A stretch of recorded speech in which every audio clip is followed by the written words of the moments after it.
សួស្តីបងប្អូនទាំងអស់គ្នាស្វាគមន៍មកកាន់ការវិភាគតម្លៃហាងឆេងមាសប្រចាំថ្ងៃបាទថ្ងៃទី11ខែ3ឆ្នាំ2026ចឹងនៅថាតម្លៃហាងឆេងមាសនៅថ្ងៃនេះនឹងមានបំរែបំរួលយ៉ាងណាហើយយើងអាចធ្វើការទិញលក់នៅតំបន់ណាដើម្បីទទួលបានផលចំណេញអញ្ចឹងកុំឲ្យខាតពីវីដេអូចូលទៅមើលការវិភាគរបស់ខ្ញុំទាំងអស់គ្នាតែម្ដងបាទយើងចូលមកដំបូងគឺយើងចូលមក Time Frame Daily ដើម្បីយើងដឹងអំពីទំនោរទិសដៅរបស់វាអញ្ចឹងសម្រាប់ទំនោររបស់ទីផ្សារនេះគឺមានការ uptrend បាទ price គឺ uptrend ដូច្នេះហើយអ្វីយើងធ្វើការរងចាំគឺយើងធ្វើការរងចាំបាទ order ទិញតែម្ដងអញ្ចឹងសម្រាប់ time frame daily បាទយើងចាប់វាមកនេះគឺជា previous day high របស់វា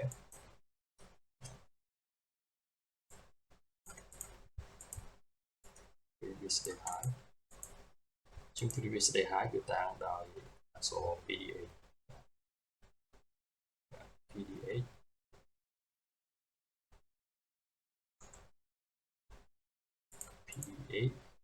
previous day low យើងចាប់ previous day high និង previous day low នេះគឺដើម្បីអីដើម្បីយើងរកតំបន់ spot រកតំបន់ premium and discount អញ្ចឹងសម្រាប់តម្លៃឥឡូវនេះគឺនៅក្នុងតម្លៃ premium នៅទេយើងរងចាំវា discount មកក្រោមបន្តិចបាទយើងអាចធ្វើការទិញបាននេះគឺ range by daily ជាងវាយមក previous day low បាទ previous day low អញ្ចឹងយើងឃើញថាតម្លៃយុគមិញវាបានមក mitigate ជាមួយនឹង fair value gap daily នេះគឺជា fair value gap daily វាយមក fair value gap bearish daily អញ្ចឹងវាមក mitigate តំបន់ហ្នឹងហើយវាអត់បាន break ទេអញ្ចឹងអ្វីដែលយើងធ្វើការចាំវាធ្វើការ discount មកក្រោមឡើងទៅលើជាងចូលមើលថាប្រេ4ម៉ោង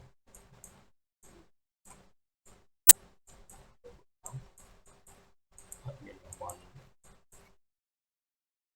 confirm ស្អាតទេ4ម៉ោងចូលទៅមើល4ម៉ោង6ម៉ោងថាប្រេ1ម៉ោងជាងនេះគឺជា previous day low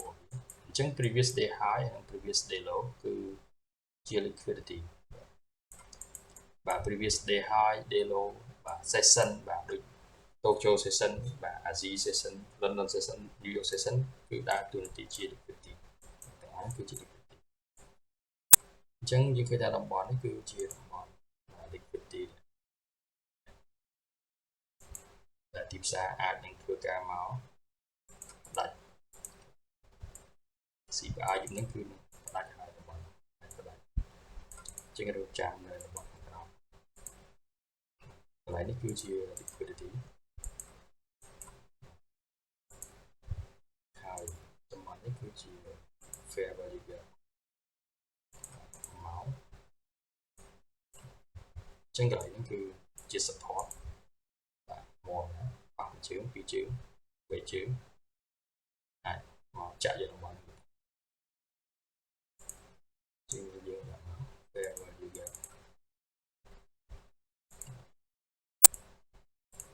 ទៀតមកហើយនេះគឺជា order block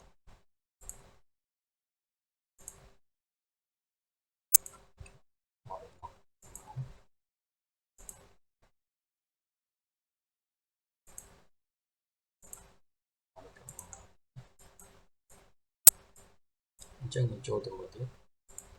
ខាងក្រោមនេះក៏ជា order block មក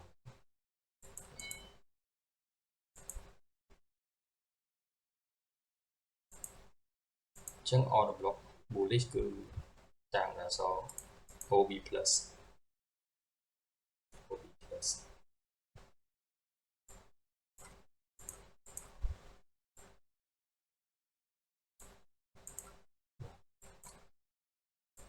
ហើយកន្លែងនេះគឺ fair value gap កន្លែងនេះ fresh អត់ទាន់ mitigate ទេ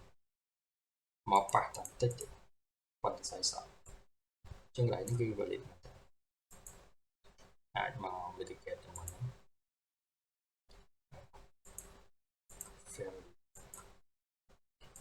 ចឹងយើងចូលទៅ1ម៉ោង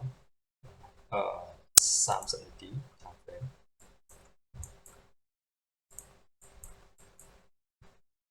ខ្ញុំប្រូមនេះបន្តិច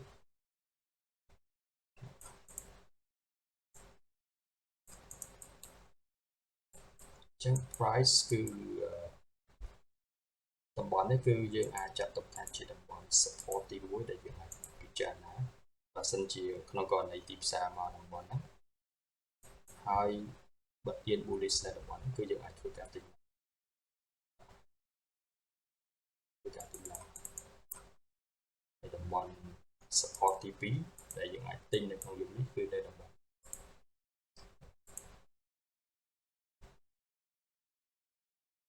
អាចតំបន់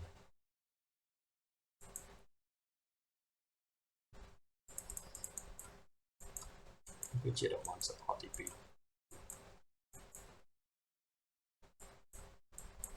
អូខេ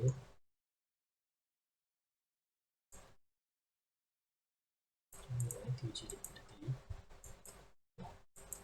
នេះយើងកន្លែងនេះយើងអាចចាប់ trend line នេះជា resistance trend line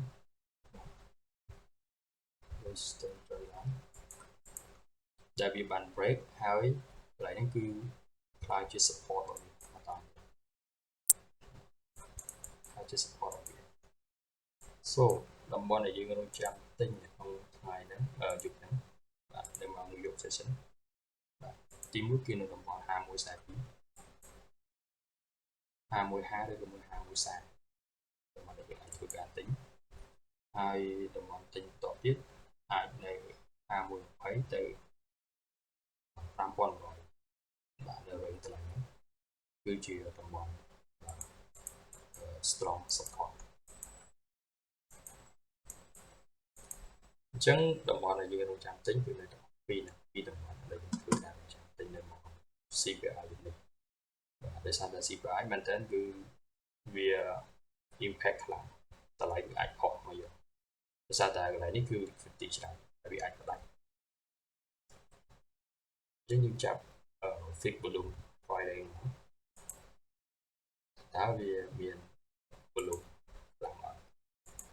តំបន់ដែលយើងរងចាំ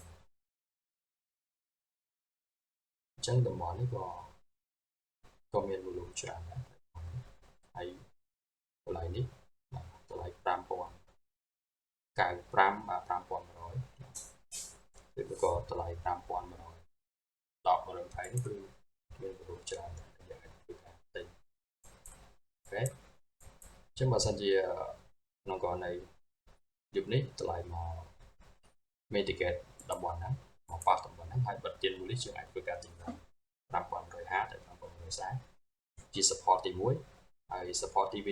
របស់វាគឺ5120ទៅ5100អញ្ចឹងគឺ range តម្លៃ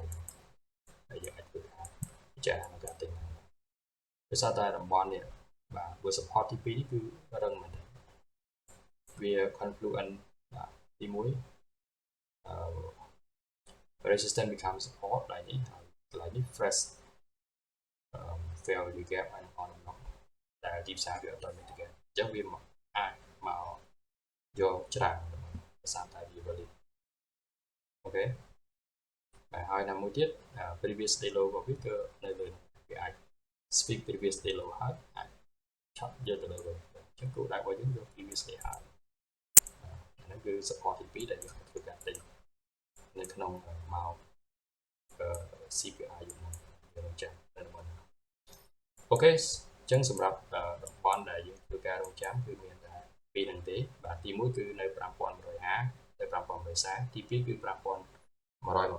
ទៅ5100បាទអញ្ចឹងសម្រាប់វីដេអូវិភាគថ្ងៃនេះគឺមានតែប៉ុណ្ណឹងទេអរគុណហើយសំណាងល្អទាំងអស់គ្នានៅម៉ោង CPI នេះបាយបាយ